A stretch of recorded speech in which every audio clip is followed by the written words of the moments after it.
Greetings in the love and in the light of our one infinite Creator.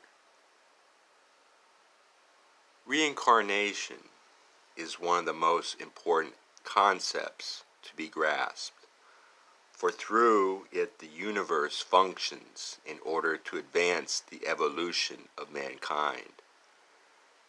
This evolution is seen to be not only physical, but also metaphysical, not only of the body, but also of the spirit. And incarnations are seen in this system of philosophy to be opportunities for an individual to continue his evolution through numerous and varied experiences. Although perhaps 2/3 of the world's population embraces or is familiar with a religious system which persists reincarnation, those of us of the Judeo-Christian culture are not as familiar with this concept.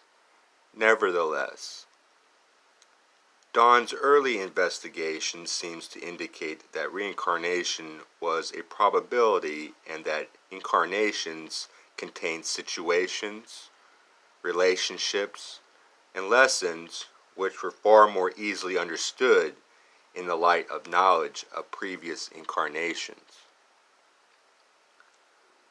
One example of this relationship, which some are fond of calling karma, is that of a young boy who in this life had experienced such intense allergies to all living things that he could not cut the grass, smell the flowers, or during the blooming season spend much time at all outside.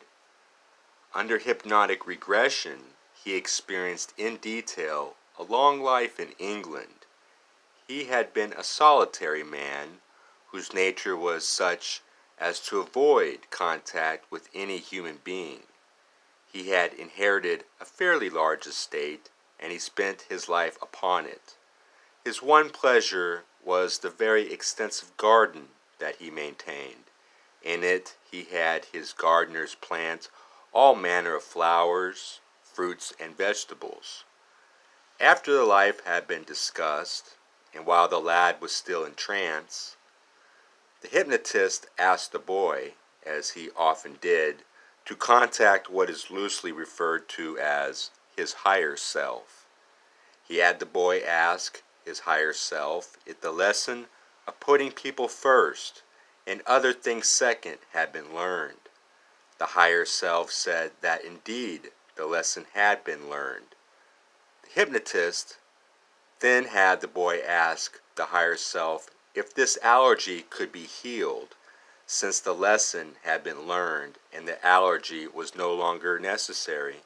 The higher self agreed. The hypnotist then carefully brought the boy out of the hypnotic state and walked over to his piano, on which was placed a magnolia. As magnolia blossoms will do, it had dropped its pollen on the polished surface of the piano, and the hypnotist scraped the pollen onto his hand, took it over to the boy, and deliberately blew the pollen directly at the boy's nose. "How could you do that to me?" exclaimed the boy. "You know how allergic I am." "Oh, really?" asked the hypnotist. "I don't hear you sneezing." The boy remained cured of his allergy. When we attempt to consider our relationship with the universe, we begin to see that there is a great deal more in heaven and earth than has been dreamt of in most philosophies. It is an unbelievably gigantic universe, and if we have a true relationship to it, we must ourselves be more than or other than our daily lives seem to encompass. In the raw material, a good deal of information is discussed concerning our true nature in relationship with the universe. But it is good to realize that we do have a long tradition of work upon what may perhaps most simply be called the magical personality. Magic is, of course, a much misused term, and it's mostly understood as being the art of presentation or illusion. When one sees a magician, one accepts the fact that one is seeing very skillful performed illusions.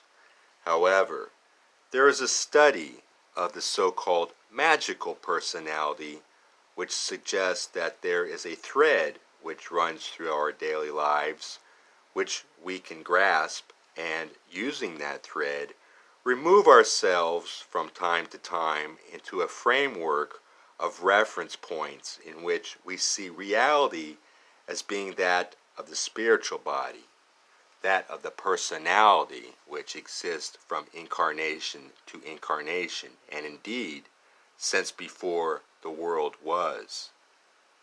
By working upon this magical personality, by interiorizing experience, by accepting responsibility for all that occurs, by carefully analyzing our reactions to all that occurs, and by eventually coming to balance our reactions to all that occurs, so that our actions in our environment are generated within the self and are no longer simply reactions to outward stimulus. We strengthen the so-called magical personality until we are able to have some small claim to the art of causing changes in consciousness at will. This is the classic definition of magic. Each time that a person sustains an unfortunate situation and reacts to it by not giving anger for anger or sadness for sadness, but instead offering compassion and comfort where none was expected, we strengthen that thread of inner strength within us, and we become more and more associated with a life that is closely related to the organic evolution of the universe. And with those thoughts to ponder on, I leave you now, my brothers and sisters, in the light of our one infinite Creator. Be in peace. Adonai.